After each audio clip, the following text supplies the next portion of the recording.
Hi, this is Suresh. It's a beautiful sunny day here in September here in Michigan. Um, it's wonderful. I just came back from the gym about an hour ago. Ran about 9 miles today. I'm sorry, 8 miles today. Typically, I run 9 miles any good day. I'm getting ready for a half marathon in October 20th in Columbus, Ohio, and looking forward to it. I haven't run a half marathon race in 2 years, so it's a little break. I usually try to run one a year, but I'm trying to just ramp up now. I got a little bit more than a month and see if I can do what I think I can do from a couple of years ago, maintain those levels a year ago. And that's all you can do. You can't compete with anybody else. You just compete with yourself. You see if you can maintain your abilities a year in, a year out, right? And if I can maintain what I did 5 years ago, I should be happy, right? I'm 58 this year. If I can do what I did in my early 50s, that's fantastic, right? So that's the kind of mentality I'm going in with. So we'll see. Um but the reason I wanted to make this video today is I want to talk about three things in fitness. Now, if you're in your 40s, you probably want to listen up because I think starting in the 40s, fitness becomes an important part of our lives.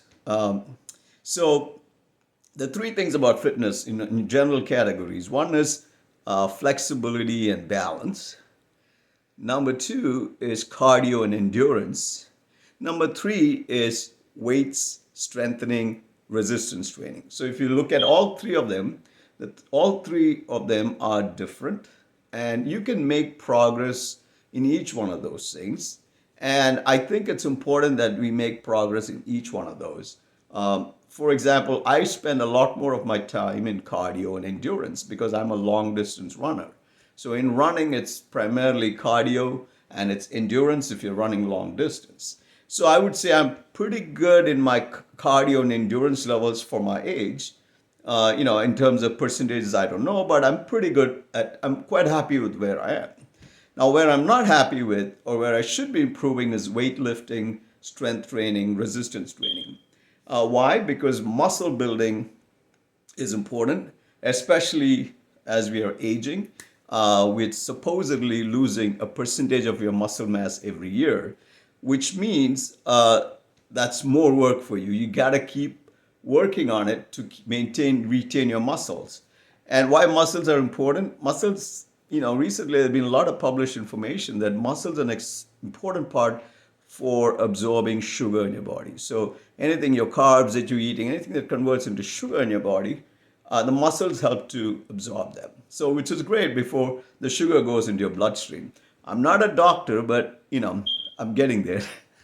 Now, there's plenty of information if you want to look that up, okay? So that's an important part. So in terms of resistance training, strength, muscle building, right? That's an important part. Weightlifting, whatever you want to do, okay? But do it gradually, do it in steps.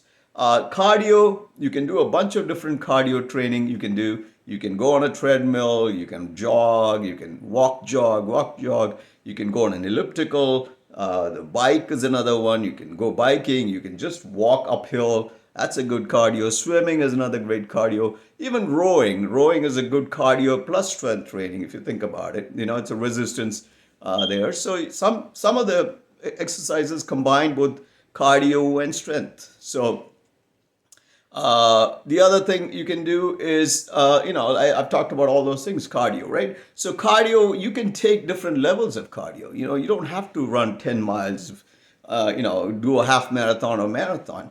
You can maintain pretty good cardio levels by doing very small amounts of jogging every day, right? So there are some requirements that people have put out there, minimum amount of cardio or physical activity a week, and you can follow those things. So the third one is flexibility and balance. Now, flexibility, balance, stretching, all those things are very, very important because as again, all these three things are interconnected if you look at it. Flexibility, balance, extremely important in cardio exercises. And flexibility is also important when you do weightlifting. And weightlifting helps cardio, and cardio helps weightlifting, and vice versa. So all these things are interconnected.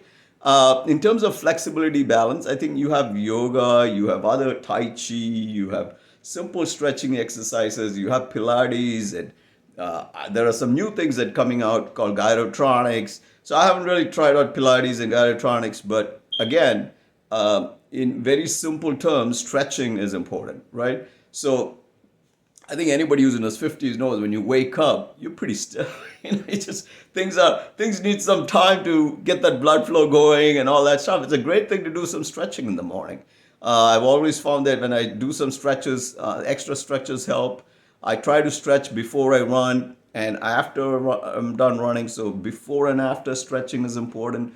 All of these things are a science now. There's a lot of information out there and things are getting better. Now you have these watches, you can measure your recovery, your rest and all these things. So things are getting better. There are better tools out there. And so again, it's a lot, it's work. It's nothing is easy. So you have to put in your work in terms of all these three aspects of fitness, right? Now, diet is there. Diet is a completely different thing. I don't want to talk about that, but you can't. There's a good there is good sayings out there. You can never outtrain your diet because if with a poor diet, regardless of what you do, it's not going to make up for a poor diet, right? So most people say it's 80-20. 80% is diet and 20% is your fitness and workouts, right?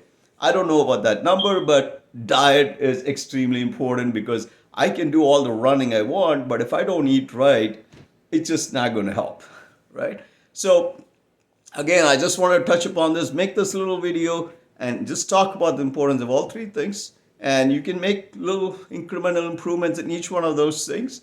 Like I said, I need to work on my stretching and flexibility. Enough can be done in those areas, and weightlifting and strength training. So again, thank you for listening, and hopefully I can bring you some good videos as I go. And October 20th is my deadline, D-Day for my half marathon. I'm looking forward to it. So thank you so much.